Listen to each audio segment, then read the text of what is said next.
นอนอยู่แพร่ไม้สองคืนนี้มันนอนหลายเถื่อแล้วแต่ที่สี่และที่ห้าแล้วมันมีสองตัวหนึ่งแพร่ไม้หนึ่งก็ไปนอนหลายเถื่อแล้ว6 เถื่อแล้วส่วนอะไรก็มานอนเนี่ยมันจะครับจะนอนอยู่แสนสบายอยู่แค่ตรงของ2 เถื่อ3 เถื่อนอนอยู่นี่4 เถื่อแล้วพวกมันนอนเป็นห้ามกระเจ้าหักกันอีกใหม่มีจักสัน1 2 3มี3 สันคืนหนึ่ง3 แสนโอเคอยู่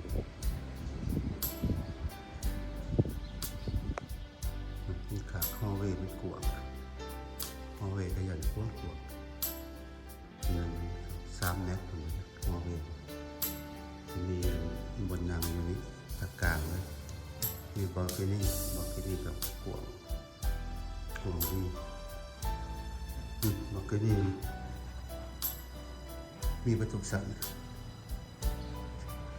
ผมเป็นประตูสันแบบมีสัน2 สัน 3บอลเกนี่แล้วก็นี่จะกวาง6 เมตรผมคูณ4ตะกำห้อยมันกวางแบบสบายดีนะคืนหนึ่ง3 แสนพี่น้องไปกับมานอนใกล้ๆถนนนี่แหละถนนเส้นใหญ่ๆต้องมาทางหัวเดินนู่นต้องไปฝัดลุกข้างในมันก็กวางดี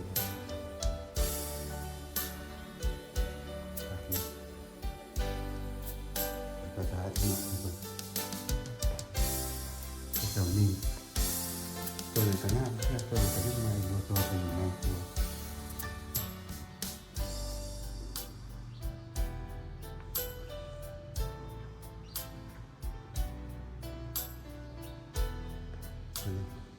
มองทางลงกันมันมีหัดเมืองนี้สันลมนั้นของกายกับเสบีมีเซอร์เฟสนะเก็บลาย บอกทุกเทือร้ายบอกมาส่งคนลายแม่อะไรคนก็มาอย่างมาไปเวียงทั้งเจ้าลง มี มา จะส่งลาย 6 โมงครึ่งนะ8 โมงครึ่งคืนหนึ่ง3 แสนมีเปิดภาษีคุณนะอันนี้ขอเป็นอย่างนี้ก็มีทุกสันนะแต่ว่าสันไม่มี2 ลูกขาดเยอะสะอาดดีอยู่แล้วนั่นแหละสินั่นห้องให้เบิ้งชายห้องให้เบิ้งข้างนอกก็ได้ข้างนอก70 กว่าห้องคนละบางเดือน6 36 18 36เบื่อนี่36เบื่อนี่ก็ต้อง36 70 กว่าห้องคนละมันธรรมดา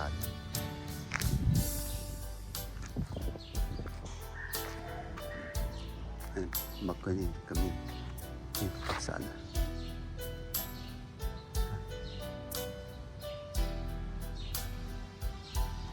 มันจอดรถกระไรกวางดีคนบร้ายดอกสวรรค์เขตมันมีคนมาท่องเที่ยวพี่น้องมันมีบอลลินเข้ามาเขาก็ลวงไปเลยผ่านคิววันเซโนเขามาคิวสวรรค์เนี่ยมันมีเลยนะคนนะ2 คน 3 คนเรือหันเท่านั้นแหละเรือคนไปทางใต้เขาไปปักเซ่กันบนมีบอลสวรรค์นี่มีบอลเล่นมื่อนี้ฝนสิตกอยู่บ่สิขี่ย่นเมื่อโมไว้ทางกันแต่เวียงมหาสวรรค์นี่นะโอ้ยพี่น้องเลยคนยาไฟมาหลายเถื่อแหละเขามีเถื่อนี่แหละทางมันโหดกระโดดมาแต่เก่ามันบอกเป็นปานนี้ถนนหนทางลงมาสวรรค์จนบกล้า เป็นเคลื่อนย่านขี่รถมีมันเป็นสูงเนาะคือมันสิปีนเนี่ยรถมีนะเขาคาดเอาเลยเขาบริเลนเลยมันโดนเพื่อสิมาหอดเขารถนะคือมันผ่อนแล้ววงน่ะคือสารวัตรเกี่ยวกันเลยผู้ได้กันหลีคุ้มเกี่ยวเบื้องนั่นเกี่ยวเบื้องนี่เอ้าจะพญาไพว่ารถกระผ่อนแล้ววงก็เป็นแล้วนี่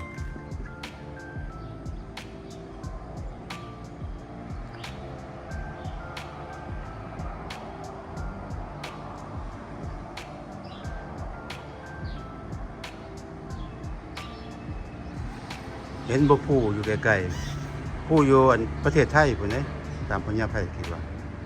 มีพระพระพุทธรูปสูงๆสีขาวไกลๆเติบก็สิบ่เห็นพออยู่สวรรค์เขตมันบ่มีผู้แถวนี้นะคือสิแม่นอยู่ประเทศไทยตามเมืองผู้ตัวนั้นพญาไพก็ยังบ่เคยไปเด้มาลาวนี่เป็น10 เทื่อเลยเคยไปประเทศไทยพอสิไปยามใดก็ไปบ่ฮอดถ้าบ่ฮอดจักเทื่อประเทศไทยสิไปยามใดก็มีน้องชายอยู่หั่นพอสิไปหายามใดก็บ่ได้ไปจนมันใหญ่มาอยู่บ้านเลยเดียวใหญ่มาอยู่ลาวเลยโอเคได้เนาะสวรรค์เขตนี่มันก็งามอยู่แต่ว่ามันมีบ่เล่นพี่น้องก็ดีแนวหนึงเด้คนบ่หลายขับรถขับล่างสบายอยู่เวียงเนี่ยโอ้ยทรมานเลยรถติดเดี๋ยวสิรีวิวห้องให้เบิ่งเด้อพี่น้องห้อง21ปี21อันนี้ปี21อันนี้ก็กว้างโอเคอยู่เลยเข้ามามันก็จะปูนะ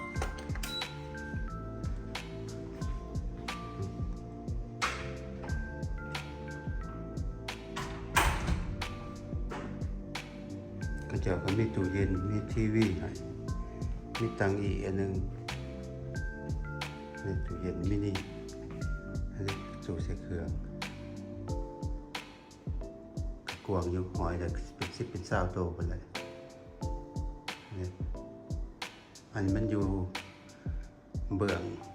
โมเมนต์เบื้องน้ำคลองของตัวนี้เตียงนอนมันยังก็โอเคเลยนะส่วนไรห้องแฮมอยู่ลาวนะก็จะเอาเตียงใหญ่อย่างสิไม่ใช่แบบนี้เตียงสำอยู่มิกาเขาห้องคิงไส้อยู่ในเขาจะเอาห้องดับโบนะดับโบนี่ยังเหลือ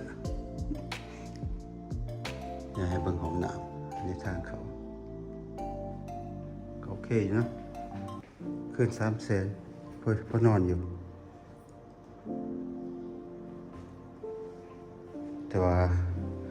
ก็อยากทำขึ้นแล้วมันก็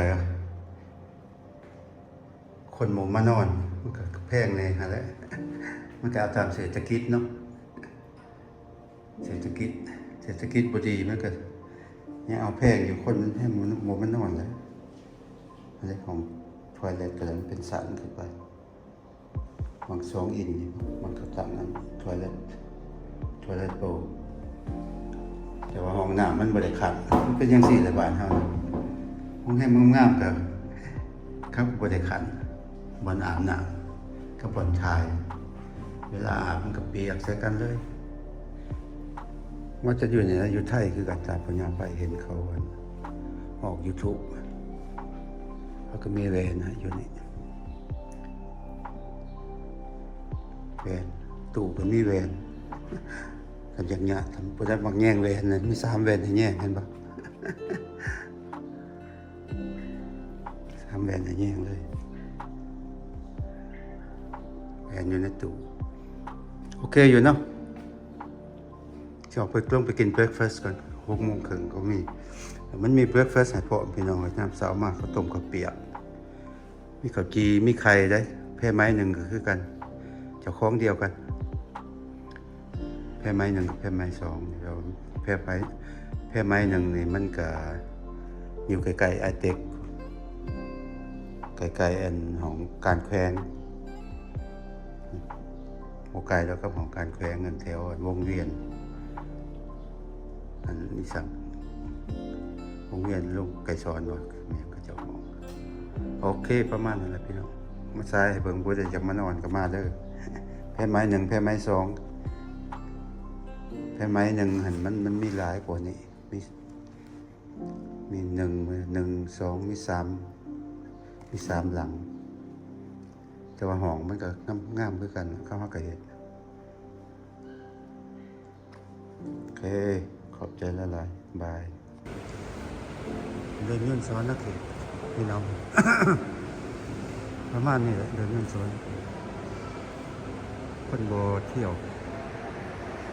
มันคืออยู่เวียงมันคือไปทางเหนือคนสิมีหลายกว่านี้ไปบ่อแก้วบ่ไปเชียงขวางบ่จังซี่คนน้อยเดียวย้อนจักหน่อยก็เช็คอินจักหน่อยก็โบร์ดิ้งเลยนี่นะย้อนขึ้น9 โมงเช้าหาไปหอดเวียงก็10 โมงเช้าหาชั่วโมงหนึง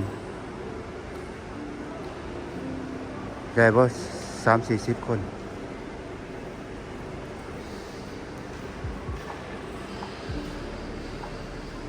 สวรรค์เขตอาถรรพ์มันมี2สายการบินลาวสกายเวย์กับลาวแอร์ไลน์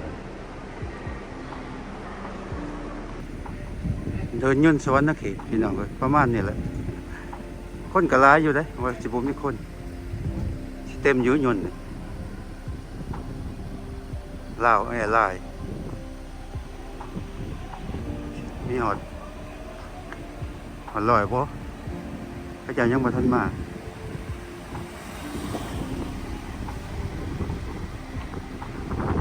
รถก็หลายเลยเต็มอยู่ได้รถนี่นะรถพระเจ้ามาส่งหรือว่ารถคนก็สิตกแล้วนี่นะครึ้มมาแล้ว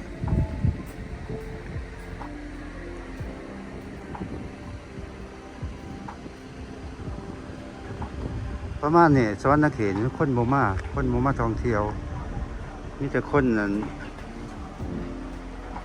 คนพื้นฐานเที่ยวไปเวียงหรือว่าคนอยู่เวียงไหมยามพี่ยามน้องประมาณนั้นพวกท่องเที่ยวมันบ่มีไปแล้วบายเด้อสวรรค์เขตมาใหม่เป็นยนต์ไม่คันนี่แหละนี่72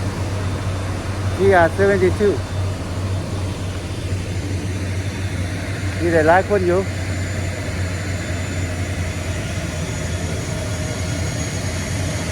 คิดมุกเจ้าหาหอยเขามาแล้วเขาย่นแล้ว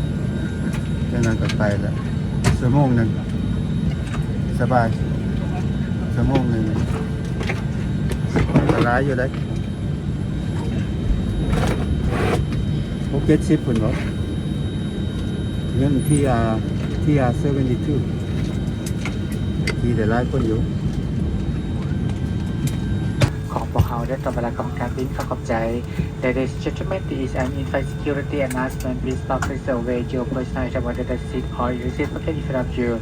Should you see any suspicious or activities, please immediately report your kit crew member at any time. During the phase of visiting a restaurant, มาเจอกันอยู่ในประเทศมันนั่งบนเดียวกันเลยเดี๋ยวนะมันมีกับช่องยูทูบคือการช่องยังก่อนช่องเรียบร้อย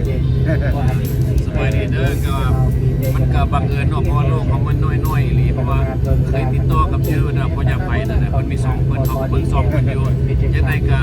ฝากฟังพี่ๆน้องๆนะให้ติดตามกันเด้อเพราะ2ของพ่ออยากไปเด้อแต่ว่าโชคดีอยู่ว่าเคยติดต่อกันที่ว่ามาแล้วตอนนี้กำลังนั่งยนต์นั่นน่ะ Airbus 72คนนั่งมุ่งหน้าไปเวียงจันทร์พุ่นเลยขึ้นจากสนามบินนั่นน่ะสวรรค์เขตก็ถือว่าเป็นโชคดีเอาติดตามช่องเลยเด้อ โอเคขอบใจรถติดพี่น้องเลยมาเอารถเทอรี่ ลอตเตอรี่เนาะ เทอรี่ซื้อรถใหม่อะไร ไปสิพาทั่วเด้อบัด อะไร นี้เด้อ เทอรี่ สบายดีออกรถใหม่เลยเด้อ เอารถใหม่แล้วเงิน YouTube โอ้ยเด็กมัน YouTube ไลฟ์ออกรถใหม่เลยโอ้ขี่คักเจ้าตัวนี่ขี่คักไลฟ์ เอ้ามันสบาย โอ้ เกี่ยวกับพวกนี่พ่อย่าบ่ คักไลฟ์ บ่จะขับเลยนะชั้นศาสตร์นี่ จะขับ4-5 ปี ตอนเฮ็ด ตัง เวียก มันสูงดีเท่าเห็นวิว อ่า แบบ ฮะอย่า ชัดเลยนี่ ไปเดินทางไงว่าเท่จากความโกย่าบ่จากจะซื้อรถอันนี้ มันก็บ่เพ่ไปเทียบกับโตโยต้ามันละเกินกันเป็น30,000คน ดีได้ไหมครับ ครับมันแหนนมันหนาดีนะมันพอเบิ่งรถอันนี้นะมันก็สิโอเคอยู่แล้วคลิตานี่ก็คักอยู่จังบ่ยากว่ะก็เท่ากันเลยราคาคลิตา อืม มันใหญ่อ๋อมันใหญ่ ได้ตอนแรกรถอยู่เวียงจันทร์เนี่ยลายแต่มาเป็นเกียวตัวนี้ครับสบาย จังซั่นแหละรถติดจังซี่เฮาก็เอาเกียร์กับพุกนั่นเถือไปลง คือสิไปซ่อมกันเนาะโอ้เดินเนี่ยวันไหนต้องฮัดกาย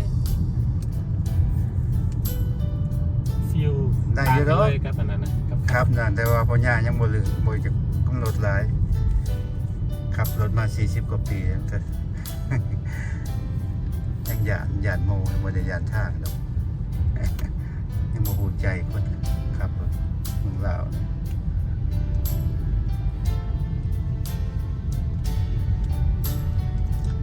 เธอรีเอารถไหม